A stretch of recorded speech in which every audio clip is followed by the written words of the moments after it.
Hello everyone. In today class we will study about informed consent. Means वो consent जो हम एक patient से साइन कराते हैं before performing any procedure on them, जिसमें प्रोसीजर के सारे क्या क्या रिस्क हैं, क्या चीज़ हम करने वाले हैं पेशेंट के साथ, वो सारी चीज़ें लिखी होती हैं। इन्फॉर्म कंसेंट एक ऐसा पेपर होता है जिसमें हमने प्रोसीजर की पूरे डिटेल, उसके रिस्क और क्या क्या कॉम्प्लिकेशंस हो सकते हैं उन चीज़ों के बारे में लिखा होता है। अब हम देख लेते हैं कि एक परफेक्ट कंसेंट पेपर में क्या क्या चीज़ें होनी चाहिए, कौन उसे साइन कर सकता है and all this details. So first of all let's know about patient must have, क्या क्या चीज़ें पेशेंट के पास होनी चाहिए जब वो एक कंसेंट पेपर साइन कर रहा होता है।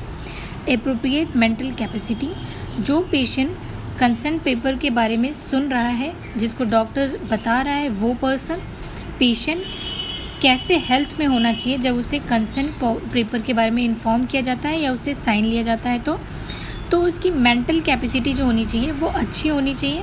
मतलब कि वो किसी ड्रग के एक्शन में ना हो या फिर वो ड्रंक ना हो। एक्सेप्टेड एलिमेंट ऑफ कंसेंट, जो पेशेंट है जो भी चीज़ें उस कंसेंट में लिखी हुई है उसे ढंग से पढ़े और फिर उससे सहमत हो। बिन फॉर लॉफुल पर्पस, और इस कंसेंट पेपर को वो एक लॉफुल पर्पस की तरह कंसीडर करे rather than cross questioning the doctor and the staff.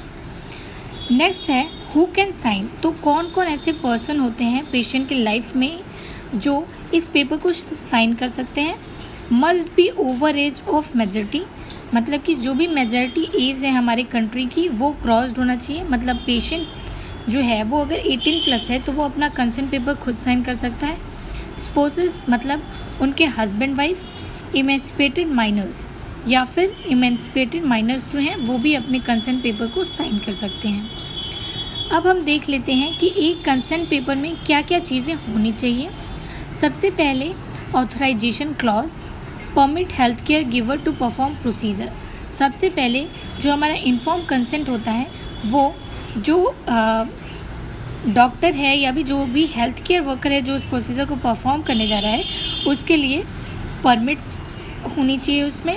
Disclose clause, explanation of procedure जो है वो अच्छे से पेशेंट को एक्सप्लेन किया जाना चाहिए।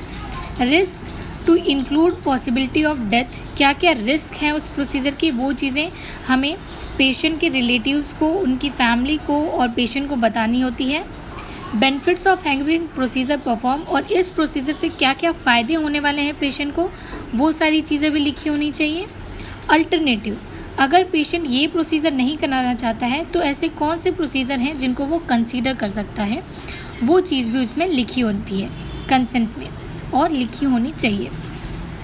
एनेस्थीसिया क्लॉज, अगर कोई एनेस्थीसिया दिया जाएगा उस प्रोसीजर में तो उसके बारे में भी डिटेल में होना चाहिए, या तो उस पेपर में ही हो या फिर अलग से एक एनेस्थीसिया का कंसेंट फॉर्म साइन कराया जाता है। इन्फॉर्म कंसेंट मस्ट कंटेन, और क्या क्या चीज़ें हैं जो हमारे इन्फॉर्म कंसेंट में होनी चाहिए। नो गारंटी क्लॉज, मतलब कि हम पूरी तरह से गारंटी नहीं ले सकते हैं कि प्रोसीजर जो है वो बिल्कुल भी बेटर होगा जैसा कि लिखा हुआ है। कभी कभी उसमें और भी चेंजेस हो सकती हैं जो कि नेचुरल चेंजेस होती हैं जिसके लिए कोई कुछ कर नहीं सकता। नेक्स्ट है tissue disposal clause, patient understanding clause, that is had all question answered, everything explain to the patient. मतलब कि उस कंसेंट में जो भी चीज़ें हैं वो हम पेशेंट को अच्छे से बताते हैं, फिर उनके जो क्वेश्चंस होंगे उसे एक हेल्थ केयर वर्कर को क्लियर करना होता है।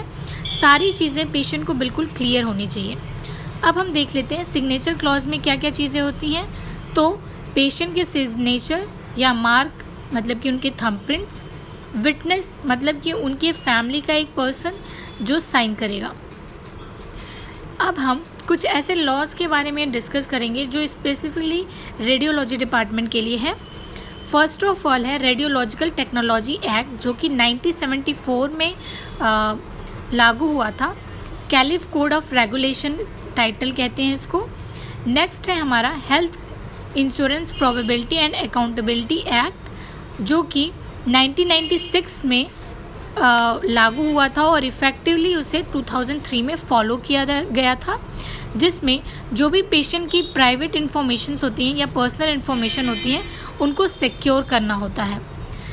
नेक्स्ट है हमारा 10 CFR 20 NRC जो कि 1994 में लागू हुआ था, जिसमें प्रोटेक्शन अगेंस्ट रेडिएशन के बारे में दिया गया है और क्या क्या प्रोटेक्शन हमें लेनी चाहिए और ना लेने में क्या क्या पनिशमेंट हो सकते हैं उन चीज़ों के बारे में लिखा हुआ है।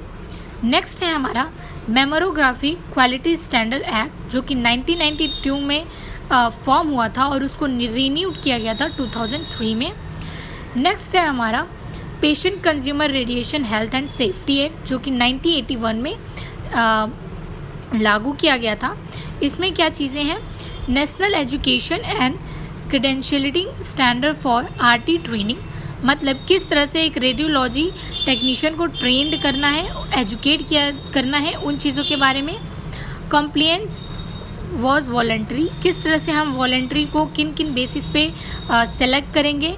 डिड नॉट स्पेसिफाई पेनल्टीज और non compliance, law was unenforceable, did not do what it was intended to do. Next था हमारा consistency accuracy responsibility and excellence of medical imaging bill, ये हमारा लॉ 1981 में फॉर्म हुआ था। I hope you like the video, thanks for your concentration.